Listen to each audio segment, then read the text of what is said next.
Amigas y amigos de Fuerte y Claro, bienvenidos a este su espacio aquí en La República. Como todas las tardes los acompaño de 3 a 4, mientras que estoy segura continúan actualizando constantemente la página de OMPE en la que estamos visualizando el conteo de actas en tiempo real y que ya está a más del 70%. Hoy vamos a seguir hablando sobre todo, lamentablemente, desde estos políticos que de manera sumamente irresponsable aumentan la narrativa del fraude en medio de un ya muy complicado panorama electoral. Para hablar precisamente sobre esto, tengo ya conectado a Fernando Tuesta, quien es sociólogo y ex jefe de OMPE. Fernando, ¿cómo estás? Buenas tardes. ¿Qué tal, Manuela? Buenas tardes, gracias por la invitación. No, te agradezco mucho a ti el darte el espacio. Sé que no han sido días muy sencillos. Quería hablar un poco sobre todo este tema. ¿Qué opinión te merece, no? El que yo pongo la palabra de manera irresponsable desde algunos espectros ideológicos diversos se haga uso de una palabra tan delicada como fraude, poniendo en duda, deslegitimando por completo no solo a la OMPE, sino al proceso electoral en curso en el que nos encontramos. Bueno, ya se hablaba de fraude antes de las elecciones, ¿no? Y se habló mucho y se hizo mucho daño el 2021 a tal punto que mucha gente sigue hablando en relación al 21 que hubo pues un gran fraude. Ahí donde no lo hubo, solo lo vieron ellos. Eh, pero han repetido lo mismo y ahí en ese contexto es que estas irregularidades que se manifestaron el 12 dieron pie a que esto se extendiera, como si les diera la razón. Claro. Y entonces, claro, toman este asunto que no es poco, pero que no constituye fraude. Fraude, a ver, es un operativo colectivo combinado entre una serie de actores que obviamente concertan para torcer la voluntad popular y en los casos en donde esto ha ocurrido, hay intervención del gobierno, una intervención directa, y en todo caso en el Perú, el último fraude que hubo fue en el 2000, el fraude de la tercera elección de Alberto Fujimori. Ujú. Y no lo digo yo, basta revisar los informes de la misión de observación de aquel entonces, nacional como internacional. Ocurrió incluso un hecho. Entre primera y segunda vuelta, la misión de observación de OEA se retiró del país, Mm. como un caso inédito. Nunca había sucedido, solamente en una oportunidad, en Panamá, si mal no recuerdo, hace ya muchos años, pero se retiró. Y además a eso hay que agregarle, una vez que cayó el régimen, Vladimiro Montesinos contó con lujo de detalles el operativo de control por lo que fueron a parar a la cárcel 7 miembros del Jurado Nacional de Elecciones y el ex jefe de OMPE de aquel entonces, José Portillo Campbell. Entonces, ese fue el último fraude. En todos los países, en todos los procesos, hay irregularidades. Lo que ha ocurrido acá, sin embargo, es que ha sido muy delicado porque, repito, lo que ocurre en este contexto de polarización, de una sensibilidad ciudadana y que de todas maneras esto no debe ocurrir. Mm. Y entonces se confunden unas cosas con otras. Claro, creo que esa distinción es importante porque no se minimiza, se reconoce que hubo errores complejos que pusieron en tela de juicio, lamentablemente, para un grupo, o sea, le dieron herramientas a un grupo que ya venía gritando fraude, herramientas para seguir difundiendo este miedo colectivo. Ahora, hablando puntualmente, Fernando, sobre los procesos, ya que tú has estado en este cargo de jefe de OMPE, no sé si quizás podría servirnos entender un poco cómo es que se gestionan los contratos de distribución y si es que coincides en que esto pues va a tener que pasar por una investigación de cuáles fueron los pormenores que llevaron a escoger a esta empresa y cómo se estaba realizando una fiscalización del reparto del material electoral. ¿Cómo es esto? ¿Cómo lo has vivido tú en otros procesos? La OMPE está a cargo, claro, del proceso electoral que es muy complejo. En poco tiempo tienes que organizar un aparato nacional ahí donde no lo tienes. Mm, Porque no es que existe una OMPE nacional con los locales que ahora vemos. No, tienes que empezar a construirlo cada vez que hay elecciones. No solamente tienes que contratar gente en un tiempo relativamente corto, sino capacitarlos. Tienes que contratar locales adecuados, que no siempre es fácil. Y luego tienes un proceso operativo en diversos ámbitos. Uno de ellos es la distribución del material, como también ocurre otro proceso, que es la impresión de materiales. Como hay otro proceso, por ejemplo, ya más tecnológico, que tiene que ver con el software dedicado a la parte de ingreso de actas. Como hay otro software dedicado a la transmisión de resultados, y así sucesivamente. Cada área dentro de OMPE se llama área usuaria, llama un concurso con determinados términos de referencias. Estos TDRs se convoca y se presentan una serie de empresas que tienen que cumplir las exigencias allí señaladas. Se eligió a esta empresa. Se dice, y con justa razón, que esta empresa había sido incluso 2 veces sancionada, por OMPE incluso. por Sí. OMPE incluso, cosa que no la inhabilita. Pero también ahí hay un tema que se tiene que investigar. Se tiene que investigar, Sí, por supuesto. Eso, ¿no? continúe. Eso es un tema, ¿no? El área que es gestión electoral encargada de esta parte, eh, el gerente renunció el día domingo y luego la policía el día lunes Lo detuvo. eh, y lo tomó preso. Él ha manifestado, según trascendidos, que ha señalado a otros funcionarios como los encargados que no cumplieron. Porque hay pues una línea de mando, ¿no? Y de responsabilidades. Ujú.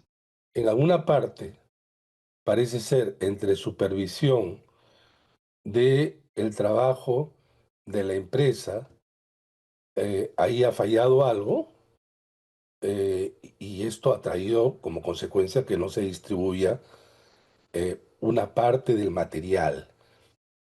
He escuchado a personas decir, si esto sucede en Lima, ¿qué estará ocurriendo en provincias?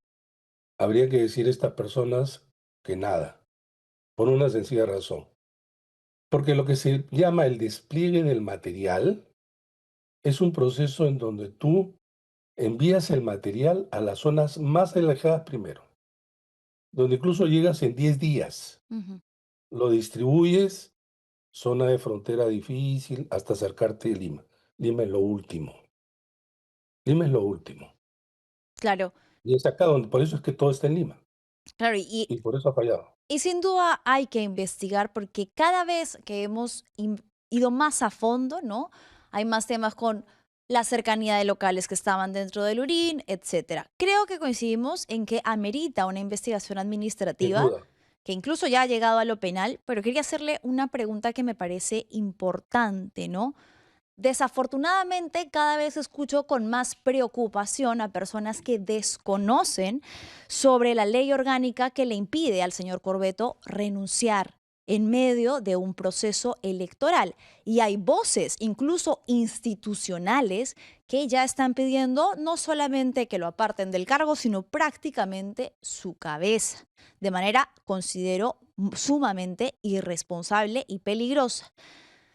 ¿Qué tan factible, qué tan real sería que, por ejemplo, organismos como la Junta Nacional de Justicia, que ya adelantó opinión, pudiese sancionarlo en pleno proceso electoral y que no llegase a ser Corbeto quien encabezara la segunda instancia de este proceso electoral, segunda vuelta? ¿Podría suceder de manera excepcional? ¿Está absolutamente impedido de hacerlo? ¿Cómo ve un poco ese panorama? A ver, hubo 63.000 peruanos que no pudieron votar, pero luego han votado en un porcentaje alto el día de ayer, antes de ayer. Entonces esto ha reducido por lo menos el perjuicio que se ha provocado. Lo segundo, la ley señala que en pleno proceso electoral, tal como lo has dicho, las autoridades electorales y jefe hombre no puede renunciar. Y él no podría renunciar incluso hasta diciembre, porque ya está el proceso regional y municipal en marcha. Sí, en octubre. Y también lo está organizando la OMPE. ¿Qué es lo único que procede? Que la Junta Nacional de Justicia lo pueda remover. El tema es que me parece bien que se actúe así, pero también me parece incluso un poco extraño que allí donde hay una presión, Contraloría, la Procuraduría, el Ministerio Público, La la fiscalía, sí. Policía, la Fiscalía, claro, la Policía, la Junta Nacional de Justicia, incluido el Jurado Nacional de Elecciones, todos actúan pues con una rapidez Sí, claro. y aparecen ahí en la foto el Congreso de la República, muy diligentes. Sería bueno que hubieran actuado así en general en los temas problemáticos y que afectan a muchos peruanos. Con esto no quiero desmerecer, sino digo, ojalá que en adelante actúen con esa misma diligencia en general. Pero acá viene lo de la Junta Nacional de Justicia. La Junta Nacional de Justicia, a través de su presidenta, saca un comunicado el día domingo, A las firmado horas. por ella, por sí y para sí. Así es. Ella es presidenta de la Junta, no se representa a sí misma. Y saca un comunicado donde dice, voy a presentar al Pleno para que se lo someta, etcétera, a partir de las denuncias periodísticas. O sea, ni siquiera hubo, Mm, alguien mm. interpuso, digamos, un pedido de revocación del mandato de Piero Corbeto, y que además dice lo siguiente, que va a pedir que se revise su ratificación Ahí está el comunicado. La doctora María Teresa Cabrera firma sola a las dos sola. horas de sucedido el hecho, sin ninguna información preliminar, más que los reportes aislados que se presentaban hasta ese momento y la preocupación evidente, que sí que ya hemos reconocido, de la gravedad de la demora. Pero entonces, además, no se cuida de algo. Ella ha sido congresista de un partido que está en competencia, que es Podemos. Partido que además está asociado a eh, algunos funcionarios que han sido acusados en OMPE hace algunos años de haber favorecido la inscripción de Podemos. Mm, Ella debió cuidarse. Ella debió llamar a una reunión a los miembros y probablemente hubieran dicho lo mismo. claro. Pero me refiero que en estos casos no solamente es un tema de formas, No, es un tema. Lo segundo es que el Jurado Nacional de Elecciones, de manera inusitada, también denuncia penalmente. Eh, Algunos dicen que tendría que hacerlo o no tenía que hacerlo, pero además es, digo, en un contexto en donde se han visto públicamente los desencuentros de las cabezas de los dos organismos electorales. Y eso ha sido un mal antecedente. Entonces, lo pueden remover, sí lo pueden remover. Ahora, ¿cuánto dura un proceso disciplinario? mm, Y que dura no poco tiempo, lo podrían acelerar, pero miren, estamos en este momento 15, ¿no? Tendríamos que esperar hasta el 2027. No, no, no. No, no, supongamos que lo quieran. No, ellos sí lo pueden remover estando Piero Corbeto dirigiendo un proceso electoral. Ya, Él, Piero Corbeto, no puede renunciar, pero sí lo puede remover. la Junta, correcto. Entonces sí, Estamos 15, decía. estamos 15. Para remover un mes, digamos, 15 de mayo. La segunda vuelta es la primera semana de junio. Descabezas a una institución y a quién colocas. Porque todo el mundo habla de manera muy ligera, ¿no? Sáquenlo. ¿A quién pones? Bueno, en línea de carrera, probablemente, qué sé yo, al gerente general, a quien le sigue, ¿no? Ujú, Esto no es poca cosa porque además impacta mucho en la propia institución. claro. Contaban incluso trabajadores que han expresado algunos de manera indirecta a través de redes que en la calle pues los agreden, los insultan. Entonces una institución muy golpeada. Y en consecuencia también muchas responsabilidades de quienes han debido actuar diligentemente y no lo han hecho. Ese es un tema. Entonces han dañado. O sea, lo que quiero decir es que todo esto es muy acotado. Se trató de salvar y se ha salvado en la mayoría, pero el daño ya está hecho. Sí, por supuesto. El daño ya está hecho. Y la deslegitimación a la entidad y a, Y al pues, al proceso. proceso, que es lo más, eso le iba a decir, es lo más delicado, ¿no? A un proceso en el que los peruanos tienen la percepción de que su voto vale lo mismo. Cuestionable igual lo que ya hemos señalado, ¿no? No Pero es ¿sabes qué? primera Otra vez que cosa más, suceda. Manuela. Sí, por favor. Ahora aún en un contexto en que esté en disputa en la entrada a la segunda vuelta de dos candidatos que está muy parejo, pero que en los primeros momentos estuvo arriba Rafael López Aliaga y ahora Roberto Sánchez, Ujú, que obviamente iba a crecer porque lo que se mostraba era básicamente Lima, porque están las actas muy cercanas, y la gente no entiende cómo, teniendo 2,7 en Lima, ¿no? Podía crecer, porque están apareciendo recién las actas o de incorporándose las regiones. actas de regiones, Sí, donde él tiene peso, ¿no? sí, Entonces, esto, peor todavía, dice, el fraude está en marcha, dice, quieren colocarlo a Sánchez para que le gane a Keiko y entonces de nuevo estemos en el año 2021 21. y después de Cuba, Venezuela, en fin, ¿no? Pero algo así como, creo que todos los políticos responsables deben exigir dentro del marco de las leyes, las normas, y sabes qué, Manuela, el conocimiento, el conocimiento. Ahora, no creo que todos desconozcan. Algunos hablan, afirman cosas que saben que no son así. Sí, claro. Por eso ya estamos en otro nivel, ¿no? Sí, sembrar la duda siempre va a ser más efectivo Claro, que contrastar la verdad. así es. Fernando, muchísimas gracias. Ha sido Fernando Tuesta, A ti, que Manuela. es sociólogo Hasta y otro ex momento. jefe de OMPE, con quien agradecemos este enlace.